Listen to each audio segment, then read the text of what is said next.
दिन सुग्गा को पढ़ाते थे, मीठो कहो सीताराम। तो सुग्गा पढ़ता था सीताराम, पढ़ते पढ़ते बहुत दिन बीत गया, 10-12 बरस। सुग्गा मन में सोच रहा था, कैसा भागाई बाबाजी है, शाम सवेरे भोर भिनसर सीताराम सीताराम पढ़ाते पढ़ाते हमारे दिमाग के स्कूल को इसलिए भूला कर। अब मठ में तो संत लोग आते जाते रहते हैं। संजोग देखिए, कल हो के उस मठ में दूसरे साधु आ गए। साधु आ गए तो पहले वाले साधु ने इस साधु से कहा कि बाबा आप जाइए सुग्गा को सीताराम पढ़ाइए, अब मैं तब तक पंगत बनाता हूँ, वहां से पढ़ा के आइए, अब दोनों मूर्ति स्नान करेंगे, भोजन करेंगे और विश्राम करेंगे। साधु सोचा कि भारी काम तो बाबाजी अपने दिया, हमको तो हल्के काम दिया, सुग्गा को सीताराम पढ़ाने। साधु गया, सुग्गा को कहता है, मीठो कहो सीताराम। सुग्गा कहा, रे पगला, एगो अध कपारी तो 12 बरस से दिमाग चाट गया, तू कहां से आए हो सीताराम पढ़वाने? इस सीताराम से क्या होता है? तो साधु कहा, इस सीताराम पढ़ने से मानव भवसागर से पार होता है। सुग्गा कहा, चुप चुप, बेवकूफ कहां के, 12 वर्ष से सीताराम पढ़ते पढ़ते एक पिंजरा से हम पार नहीं हो सके, आई भवसागर पार करने। कहा, जाते हो कि नहीं जाते हो मेरे नजर के सामने से? साधु कहा, मीठू मैं तुम्हारी बात जान गया, तुमको कोई थ्योरी का ज्ञान दिया, प्रैक्टिकल ज्ञान नहीं दिया। अगर प्रैक्टिकल ज्ञान दिया होता तो आज तक तू पिंजरा से पार हो जाता। सुन लो, आज मैं तुमको पिंजरा से पार करके रहूंगा। सुग्गा कहा, आज ही तेरा सदुवई मैं देखूंगा। कहा, ठीक है, मैं जा रहा हूं आश्रम, स्नान करके भोजन करके विश्राम में जाऊंगा, और शाम में मैं नहीं आऊंगा।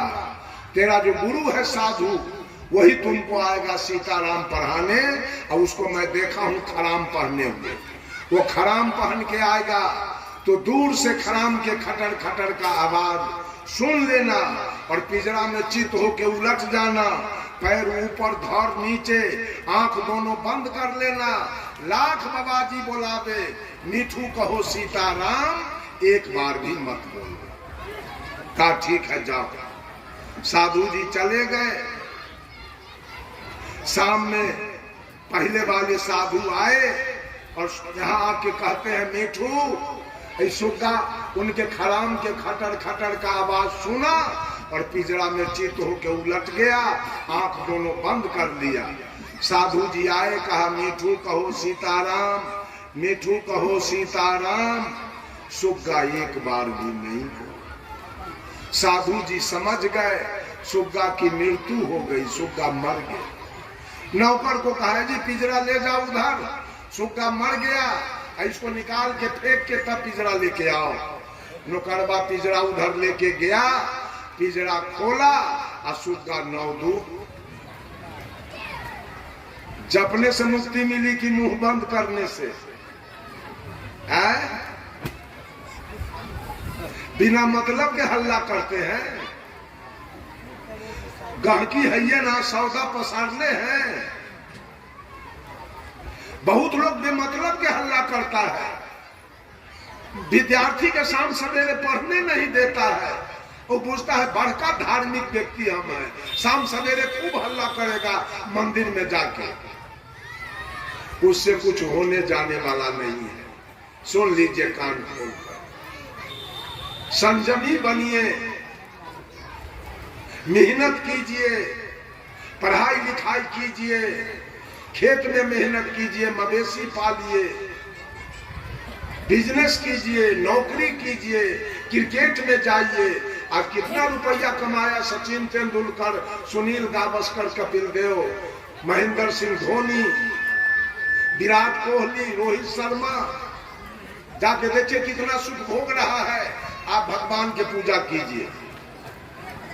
सिनेमा में कमाया अमिताभ बच्चन, शाहरुख खान, सलमान खान, हेमा मालिनी, देखिए कितना सुख से जी रहा है। भोजपुरी में कमाया भरत शर्मा व्यास, खेसारी लाल यादव, दिनेश लाल यादव निरहुआ, विजय लाल यादव, कितना रुपया कमाया देख लीजिए, जी रहा है सुख से। आप भगवान के फेर में पड़े, भोला बाबा के फेर में पड़े, सोखा बाबा के फेर में पड़े हैं, कारिक बाबा के फेर में पड़े हैं। भगवान धन देता है, अपने तो बड़ा दलिद्रा सवार है, आपको धन देता है। अपने तो बेचारा के लिए चंदा मंगाता है चारों तरफ, आपको धन दे देगा। आपको बेटा, एक औरत से पूछे कै गो बेटा है, ऐसा है भोला बाबा के कृपा से 4 गो बेटा है। हम की कुत्ती के 16 गो बेटा केकरा कृपा से है, ओकरो पर भोले बाबा के कृपा है।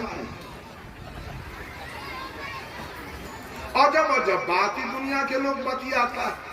भोला बाबा के कृपा से बेटा है, तो जे निपुत्र है ओकरा भोला बाबा पर कहियो केस रही कहले कि जो ओकरा बेटा न दिल कि भोला बाबा के मुरई उखाड़ लेने रहे कि बैगन तोड़ लेने रहे।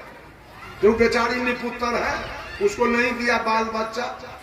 अभिलाष साहब, परम पूज्य अभिलाष साहब मंच पर थे, और कहीं से इनके कान में चर्चा आ गया, सुन लिया इन्होंने, कहा कि हाँ हम भी सुने हैं कि निपुत्र के दर्शन से जतरा बिगड़ जाता है, खराब होता है। तब अभिलाष साहब साहब हम भी तो निपुत्र हैं, हमारे दर्शन को याद मत करो, सबका जतरा बिगड़ जाएगा, हम निपुत्र है ना।